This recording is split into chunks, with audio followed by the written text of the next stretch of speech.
पृथ्वी पर एक जगह है जहां समय रुक गया है, जहां आधुनिक दुनिया की कोई भी ताकत, न सेना, न विज्ञान, न कोई धर्म कभी प्रवेश नहीं कर पाया। ये जगह किसी कल्पना में नहीं, बल्कि हिंदुस्तान के नक्शे पर मौजूद है। पोर्ट ब्लेयर से महज 50 किलोमीटर की दूरी पर नॉर्थ सेंटिनल आइलैंड। 50 वर्ग किलोमीटर का ये छोटा सा द्वीप घने जंगलों की चादर में इस कदर लिपटा है कि न सैटेलाइट इसके अंदर झांक सकता है, न ड्रोन। इस द्वीप पर कोई सड़क नहीं, कोई बिजली नहीं, कोई भाषा नहीं जो हम जानते हों, लेकिन यहाँ जिंदगी है जो आज भी पत्थर युग में जी रही है, और वो जिंदगी किसी को भी यहाँ आने नहीं देती। 1974 में नेशनल जियोग्राफिक की टीम यहाँ डॉक्यूमेंट्री बनाने आई। वे दुनिया को एक खोई हुई सभ्यता से मिलाना चाहते थे, लेकिन वहाँ रहने वाले इंसानों ने नेशनल जियोग्राफिक की टीम पर तीर और भालों से हमला कर दिया। एक तीर सीधा डायरेक्टर की टांग में लग गया और उन्हें तुरंत वापस मुड़ना पड़ा। आखिर क्या है उस आइलैंड में जो वहां रहने वाली सभ्यता बाहरी दुनिया से कोई भी संपर्क नहीं बनाना चाहती? इस कहानी को समझने के लिए हमें 26,000 साल पीछे जाना होगा। उस वक्त नॉर्थ सेंटिनल आइलैंड कोई द्वीप नहीं था, ये एशियाई महाद्वीप का हिस्सा था। ग्लोबल वार्मिंग ने समुद्र का स्तर बढ़ाया। धीरे धीरे ये आइलैंड बाकी दुनिया से कट गया। जो लोग यहाँ थे वे यहीं फंस गए, बाकी दुनिया आगे बढ़ती रही, ये लोग यहाँ ही रह गए। 1789 में एक ब्रिटिश जहाज अंडमान आइलैंड्स पहुंचा। नॉर्थ सेंटिनल को उन्होंने एक छोटा द्वीप समझकर नजरअंदाज कर दिया। 1867 में एक ब्रिटिश इंडियन जहाज नाइन वे, जिसमें करीब 106 लोग सवार थे, नॉर्थ सेंटिनल के किनारे आकर खराब हो गया। यात्रियों ने सोचा ये द्वीप कोई निर्जन द्वीप है। अचानक द्वीप में रहने वाले लोगों ने जंगल से निकलकर उन पर तीर बरसाना शुरू कर दिया। यात्रियों को तीर लगने की वजह से कई लोग घायल हो गए, लेकिन अच्छी बात यह है कि किसी की भी जान माल की हानि नहीं हुई। रॉयल नेवी के द्वारा सभी को सफलतापूर्वक रेस्क्यू कर लिया गया। इस घटना के बाद दुनिया को पता चला कि नॉर्थ सेंटिनल में एक ऐसी सभ्यता रहती है जिनका आज तक बाहरी दुनिया से संपर्क नहीं है।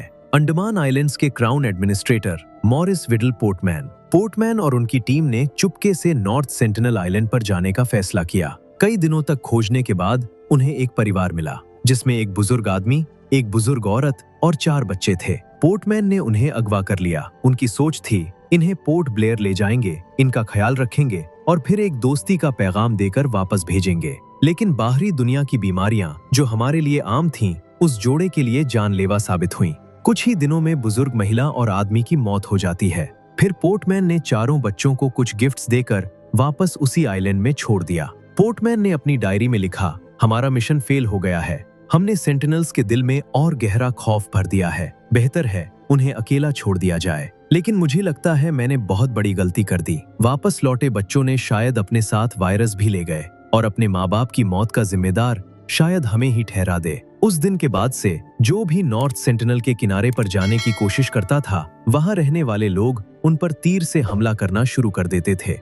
1967 में भारतीय सरकार ने एक एंथ्रोपोलॉजिस्ट को ये काम सौंपा, जिनका नाम त्रिलोकनाथ पंडित था। वे महीनों तक उस द्वीप के आसपास नाव में चक्कर काटते रहते, खाने की चीजें और गिफ्ट्स फेंकते रहते। सालों की मेहनत के बाद एक दिन वे कामयाब हुए। सेंटिनलीज आइलैंड के लोगों ने गिफ्ट्स लिए और कुछ मुस्कुराए। पंडित ने इतिहास की शायद सबसे दुर्लभ तस्वीरें खींची। उनकी जूनियर एंथ्रोपोलॉजिस्ट मधुमाला भी इस मिशन में शामिल हुई। दशकों की कोशिश के बाद एक नाजुक दोस्ती पनप रही थी, लेकिन ये लंबे वक्त तक नहीं चल सकी।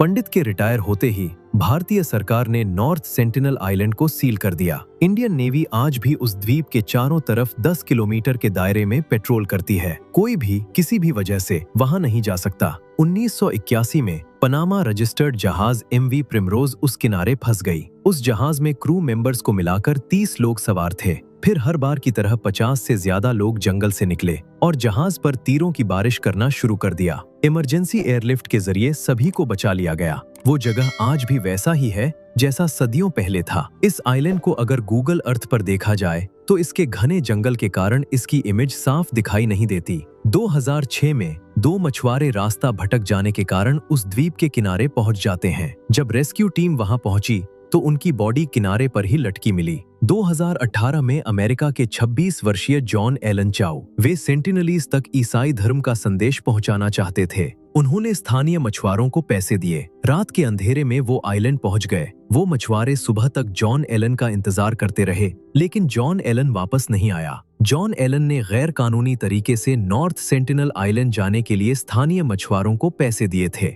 फिर भारतीय सरकार ने एक ऐतिहासिक फैसला लिया। नॉर्थ सेंटिनल आइलैंड के लोगों को पूरी आजादी है। वो जो चाहें अपने द्वीप पर कर सकते हैं और बाहरी दुनिया को वहां जाने की कोई इजाजत नहीं। यही शायद उनके लिए सबसे बड़ा तोहफा है जो हम उन्हें दे सकते हैं। उनके विचारों का सम्मान, अकेले रहने की इच्छा को पूरा करना। नॉर्थ सेंटिनल आइलैंड दुनिया का इकलौता ऐसा द्वीप है जहां हजारों साल का इतिहास आज भी जी रहा है, जो हमसे कुछ नहीं चाहते सिवाय इसके कि हम उनसे दूर रहें। आखिर उस आइलैंड पर क्या छुपा है? आखिर वहां रहने वाले लोग बाहरी दुनिया से संपर्क क्यों नहीं करना चाहते? इसका पता शायद कभी ना चले, लेकिन ऐसे इंटरेस्टिंग वीडियोस के लिए मेरे चैनल को सब्सक्राइब करके वीडियो को लाइक जरूर करें। मिलते हैं नेक्स्ट वीडियो में।